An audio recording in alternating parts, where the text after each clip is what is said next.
Your next trip to the grocery store could look the same as always, bright aisles, full shelves, familiar foods. But behind that calm surface, America's food supply is cracking wide open. The bread, the milk, the oranges, the very staples of daily life are tied to family farms that are going bankrupt faster than anyone wants to admit. This is not far away. It is not in some corner of the world you never see. It is happening right here in the heart of America.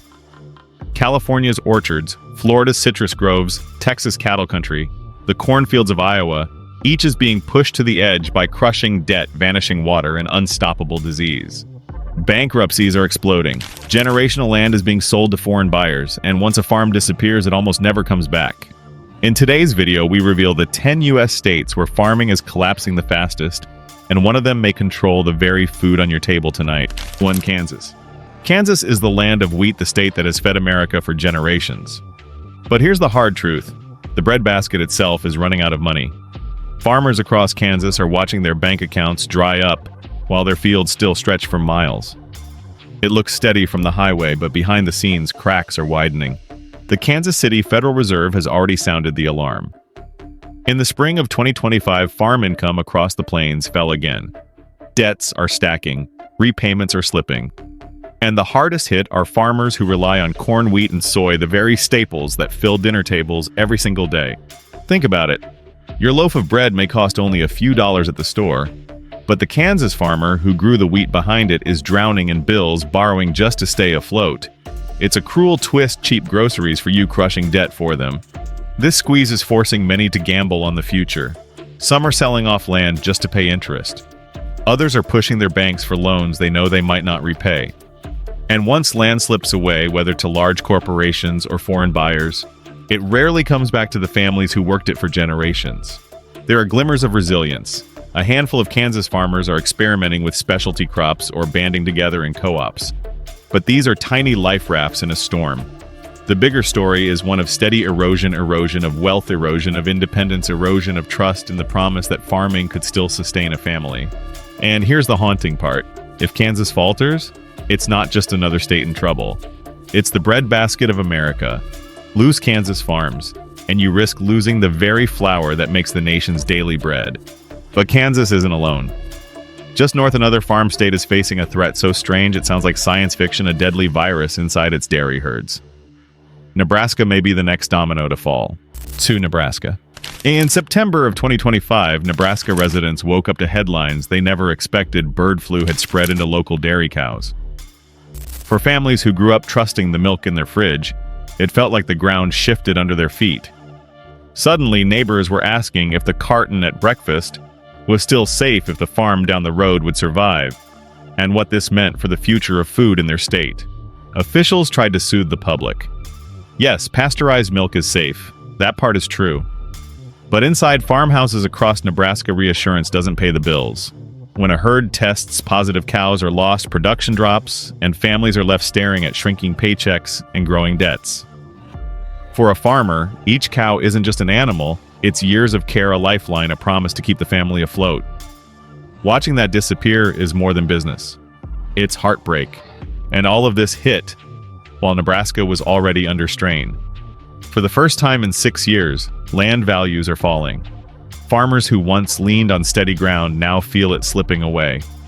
They whisper their worries at church gatherings and diners, at grain elevators. What happens if next year brings more outbreaks, more low prices, more pressure from the bank? Nebraska isn't a distant place on the map. It's home to tight-knit towns where neighbors still wave at each other, where kids grow up showing cattle at the county fair, where a bad season can ripple through every small business on Main Street. When a dairy fails, it's not just milk that's lost, it's community stability, it's pride, it's the sense that tomorrow will be better than today. Some folks lean on grit. They tell each other that Nebraska has endured dust storms, recessions, and droughts before. They talk about branching into beef ethanol or specialty crops as proof that adaptation is still possible. And yet, even as those words are spoken, unease hangs heavy in the air. Because no one can promise this virus will stop here or that falling land values will suddenly rebound. That's the weight Nebraska carries tonight: fear for their herds, fear for their homes, fear that the way of life they've defended for generations might be slipping through their fingers. And if families in the heart of America are already losing sleep, What will happen when the same storm reaches the rest of us? 3. Minnesota. In Minnesota, farming has always been a steady hand. These are not risk-takers chasing quick profit. They are families who plan carefully, who pass down the land from one generation to the next, who weather storms with patience. But in 2025, even the most careful hands are slipping. It began with small signs. Corn prices dipped below what it cost to grow them. Soybean checks came in lighter than expected. At first, farmers told themselves it was just another tight season. But by winter, the numbers weren't adding up. And by spring, the truth was clear. Repayments were falling behind. Bankruptcies across the region were climbing, and neighbors who had always kept their word with the bank were suddenly unable to keep up. The Minneapolis Federal Reserve didn't mince words.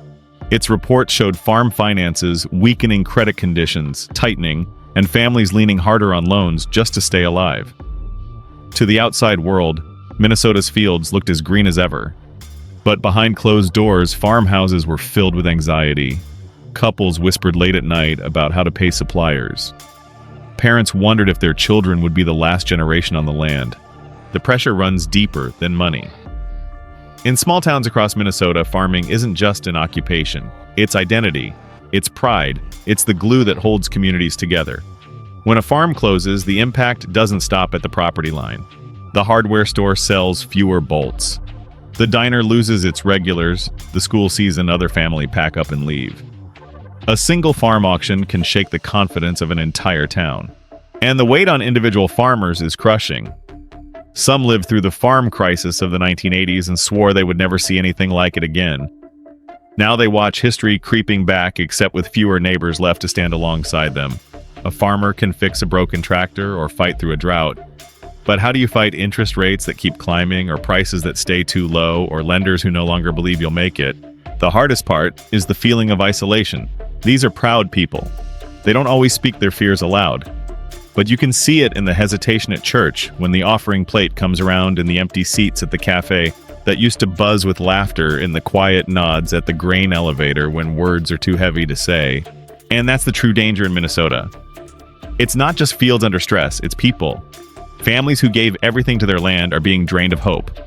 When the most patient, disciplined farmers in the Midwest begin to break, it's not because they lacked effort. It's because the system itself is cracking. And when that foundation falls apart, the loss is bigger than crops or cattle. It's the unraveling of entire communities. 4. Wisconsin. On a crisp autumn morning in Wisconsin, the site was once almost timeless. Red barns tucked against rolling hills, silver silos catching the dawn light, and the steady rhythm of a milk truck pulling up the gravel drive. Neighbors waved across fences as steam rose from the barns. Children in school sweatshirts hauled pails before heading to the bus stop. This was America's Dairyland, not just a slogan on a license plate, but a way of life that defined the state. But today, that scene is slipping away. Barn doors are locked for good. Silos stand empty. And milk trucks take longer routes because there are fewer farms left to visit. Wisconsin has lost more than 70% of its dairy farms since 2000. And in 2025, the decline hasn't slowed. Every month, another family calls it quits. The reasons sound cold. On paper: low milk prices, higher costs for feed and labor pressure from powerful processors who demand more for less. But inside the farmhouses, it's not numbers that hurt most. It's the feeling of failure, even when they did everything right. Parents who work 7 days a week now face the shame of telling their children the farm won't survive. Sons and daughters raised in the barn see no future there, and leave for the cities, breaking a chain of tradition that once stretched back a century. And here's the unique heartbreak in Wisconsin. A dairy farm isn't just a business. It's a community anchor. When a farm folds, the ripple reaches the local creamery, the feed mill, the diner, the school. The loss isn't only financial, it's cultural. The county fair has fewer cows. The church pews empty. The small-town pride that came from being the dairy state fades with every foreclosure notice. Meanwhile, the market doesn't vanish, it shifts. As family barns go, dark power consolidates in fewer, larger hands. Milk still flows, but it comes from operations so massive they barely resemble the family farms that once dotted the hillsides. For Wisconsin residents, that trade-off feels like watching their heritage sold off piece by piece. This is the betrayal. A state that built its name on dairy is watching its farmers pushed aside while the title America's Dairyland is carried forward by fewer, bigger players. And just across the border in Iowa, the same forces are tightening their grip, not just on milk, but on corn and soy, the backbone of America's fields. 5. Iowa. Why is it that in the state that grows more corn than anywhere else on earth, the very people planting the rows are falling behind? Iowa is supposed to be the farm factory of America. Endless fields, endless production, a machine built to feed the nation. But look closer and you see the machine isn't built for the farmers, it's built on them. In 2025, the Kansas City Federal Reserve reported what farm families already knew. Income in Iowa's crop-heavy counties is slipping again while loan demand keeps rising. Repayments are falling short. Families borrow more just to get another season in the ground. The treadmill is running faster and faster still. Each year, farmers plant more acres, pull longer hours, drive harder bargains with their own bodies. And yet every bushel that pours from the combines makes the market cheaper, the margins thinner, and the profits fatter for someone else. That is Iowa's scar. The farm factory runs 24 hours a day, feeding everyone but the farmer. Grain flows to the food giants, the ethanol plants, the export ships. Processors cheer when prices fall. Retailers win, consumers enjoy cheap groceries. But the hands in the soil, the people who sweat built the system, are left with less the harder they push. Inside farmhouses across Iowa, the exhaustion shows. A father wakes before dawn, drives his tractor across land. His grandfather once walked and still lies awake at night, wondering how to pay the seed bill. A mother balances the books and sees red ink creeping across the ledger like a spreading stain. Teenagers raised on stories of pride now whisper about leaving because the farm doesn't look like a future anymore. And yet Iowa doesn't look broken from the outside.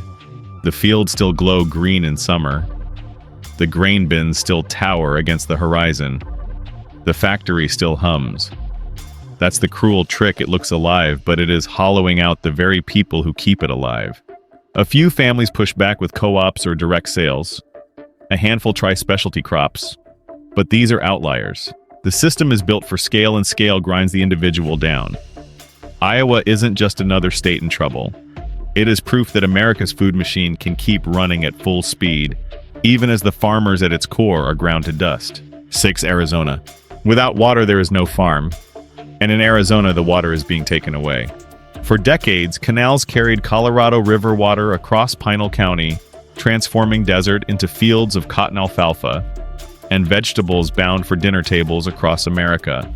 But in 2025, those canals run thinner, and the cuts will deepen again in 2026. Farmers are told the math is simple, there isn't enough to go around. Yet behind that math lies a harsher truth: every gallon denied to a field is redirected somewhere else. To a growing city, to an industry with political pull, or into the endless churn of courtroom battles where families have little voice. Walk those canals today and you see the consequences. Cracked channels, idle pumps, cropland gone dry. Neighbors who once worked together now sit in church pews whispering the same question: who gets to decide whose future matters more? The pain is personal. Wells are drilled deeper at staggering cost, electricity bills skyrocket, and years of sweat feel like they're being erased by a line on a water allocation chart.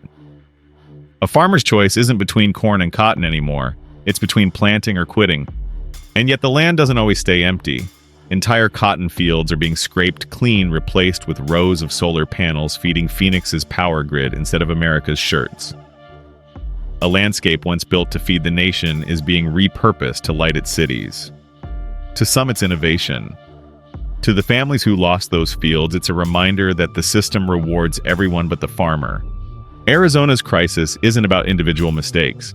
It's about decades of overuse, a drying river, and laws written to favor the biggest players. Families caught in the middle know they can't negotiate with drought, and they can't outspend the industries or the cities lining up for their share. A few experiment with desert crops, some lease their land for energy, but those moves are born of desperation, not confidence. They are the last efforts of people trying to salvage a life in a place where water has become a prize in a power struggle. That's the lesson Arizona delivers to the rest of America. This fight isn't just about one state's farms, it's about who controls the essentials of survival. Because the day will come when the same battle over water in the desert comes knocking on every other door. 7. Florida. Every morning in America used to begin with a promise: a glass of orange juice, bright and sweet, poured straight from the groves of Florida. sunshine in a carton. Families trusted it the way they trusted bread on the table or milk in the fridge. But that ritual is breaking down because Florida's orange trees are dying from the inside out. The disease has a name that sounds almost gentle: citrus greening. Farmers here call it something harsher: a death sentence. Spread by a tiny insect no bigger than a pinhead, it slips through groves unseen. First the leaves twist, then the fruit turns small, hard and bitter. Within a few years, the tree itself collapses. There is no cure. And by 2025, the infection has reached nearly every orchard across the state. The numbers don't capture the shock. In just 2 decades, Florida's orange production has been cut to a fraction of what it once was. Families that had picked fruit for generations now walk their land and see skeleton groves branches that once dripped with color, now sagging under green, misshapen fruit that nobody wants to buy. The state built its entire identity on oranges. The license plates, the roadside stands, the tourist postcards. Now those symbols feel like cruel reminders of what's slipping away. Supermarkets are already moving on. The Florida orange juice in your fridge may come blended with Brazilian or Mexican imports. Most buyers never check the fine print. But for farmers here, every foreign gallon poured is another sign that the world doesn't need them anymore. Imagine raising your kids under the shade of orange trees only to realize their breakfast comes from another continent. And here's the darker truth: this collapse isn't dramatic like a drought or a storm. It's slow, quiet, almost invisible. An insect lands a tree, sickens, a grove shrinks, and suddenly the industry that defined a state has slipped beneath the surface. No bailout can fix it. No amount of grit can stop it. Florida's farmers are trying. Some graft new varieties. Others experiment with biotech or pivot to other crops. But every solution comes with a whisper: too late. The damage is already done. The warning is simple, and it cuts deeper than juice boxes or Sunday breakfast. When biology turns against you, tradition and hard work aren't enough. Florida shows us how a single unseen enemy can hollow out an entire state's pride and leave the rest of us drinking someone else's sunshine. 8. California. California is America's supermarket. 2/3 of the nation's fruits and nuts, 1/3 of its vegetables. The grapes for its wine, all of it comes from a single state that turned desert valleys into green empire. For decades, the Central Valley was proof that with enough water and labor, anything could grow.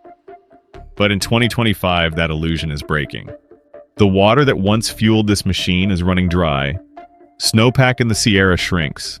The Colorado River runs thin.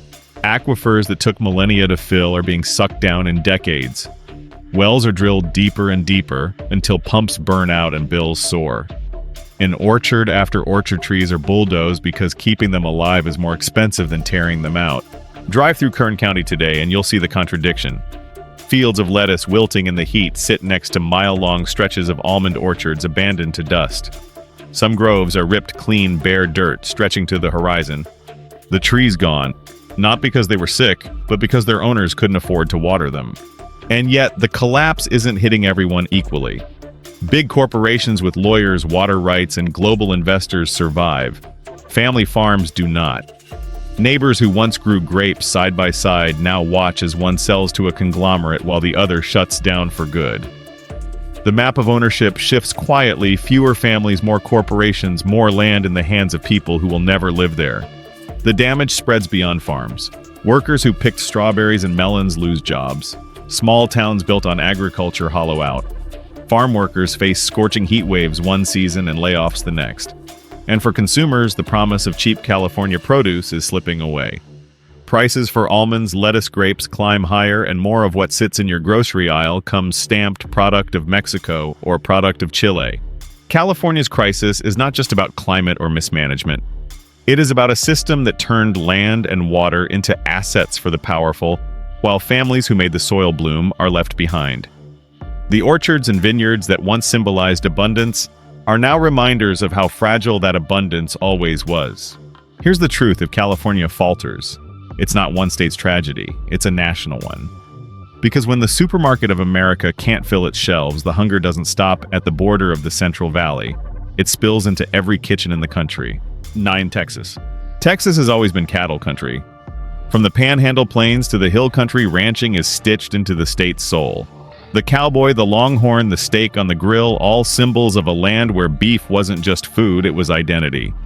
But in 2025, those pastures are thinning. The herds that made Texas famous are being sold off at a pace ranchers say they've never seen. The reason is brutal in its simplicity. There is no grass and no cheap feed to replace it. Record heat waves have baked the land until stock ponds shrank to mud and pastures turned to dust. Hay that once rolled in by the truckload now costs hundreds of dollars a bale if you can even find it. Grain is no better with prices climbing as drought grips the plains. The result is mass liquidation. At auction barns from Amarillo to San Antonio, families are driving in trailers loaded with cattle they swore they'd never part with. The barns are crowded, the bids low. When supply floods, the market beef prices crash in the short term. But everyone knows what comes after. Once the herds are gone, rebuilding them takes years. The shelves may be full of steaks today, but tomorrow's shortage is already baked in. And the emotional toll is heavier than the financial one. Many of these ranches have been in the same family for generations. Fathers and mothers are walking calves through the gate knowing they will never see them again. Kids raised with 4-H projects are watching their way of life dissolve in a single auction day. Pride is being traded for pennies on the dollar. Meanwhile, the divide is widening. Large corporate feedlots with deep pockets and corporate backing can weather the costs. Small and mid-sized ranchers cannot. Consolidation accelerates with more Texas land shifting away from families who built the cattle legacy and toward investors who see beef as just another commodity. For consumers, the change is invisible for now. Burgers are still on menus, ribs are still in the smoker, but that illusion won't last.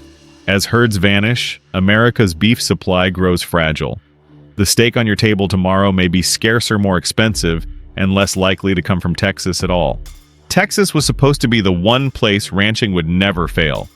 But when the cattle capital of America can't keep its herds, the question becomes unavoidable: who will feed the nation's hunger for beef when the heart of beef country goes empty? 10 Washington. This is the end. If the collapse of farming were a story told state by state, Washington would be the final chapter, and it reads more like a warning than a conclusion. Washington has always been the orchard of America. The apple on your teacher's desk, the juice box in your kid's lunch, the bright fruit piled high at the grocery store, most of it came from here. But today, that symbol of health and abundance is burning, shriveling, and slipping out of reach. The climate has turned brutal. Heat waves so fierce that apples baked on the branch before they could be picked. Wildfires choking valleys in smoke thick enough to scar fruit skins. Drought draining the Yakima and Columbia basins until irrigation pumps ran dry. A crop that once looked eternal is suddenly fragile, almost disposable. And then comes the market squeeze. Costs for labor, storage, and shipping climb higher every season. Imports from Chile and New Zealand slip quietly into supermarket bins stamped with the same label but carrying none of the pride of local soil. Farmers who once fed the nation now bulldoze their orchards, not because the trees are sick, but because the numbers no longer work. It is cheaper to tear down an orchard than to harvest fruit no one will pay for. Families here describe it as heartbreak. Generations who built their lives around crisp Washington apples now walk through fields of rotting fruit, knowing the shelves at Walmart will still be full with someone else's harvest. The orchard has become a trap too costly to maintain, too essential to abandon. And that is the extremity of Washington's crisis. It shows us that collapse is not neat, not fair, not avoidable. It is relentless. First the breadbasket, then the dairy states, then the citrus groves, the cattle ranges, the salad valleys, and now even the apple, the one fruit that felt untouchable. This isn't just the end of a chapter. It's the edge of the map. Washington proves that no food, no farm, no state is safe. This is where the story leaves us. 10 states, 10 fractures in the backbone of America's food supply. Bread, milk, beef, fruit, each one breaking in its own way, each one reminding us that no system is too strong to fail. The writing is on the wall. You don't need another chart, another report, another headline. You can see it in the fields gone dry, in the barns standing empty, in the orchards torn down tree by tree. This is not a crisis far away. It's already on the shelves in your fridge, on your table, and it's only going to spread. So be careful. Every choice matters now: what you buy, what you waste, what you depend on. Because the world that fed us without question is ending. And what comes next depends on whether we see the warning in time. This video does not promote division within the United States or encourage segregation. All content is presented for the purpose of exploration, analysis, and fostering discussion based on current events, public sentiment, and social trends. We fully respect the United States Constitution and all federal regulations. If today's analysis made you think, drop a comment so we can keep the conversations going. And don't forget to like, subscribe, and hit the bell so you will never miss our next independent deep dive.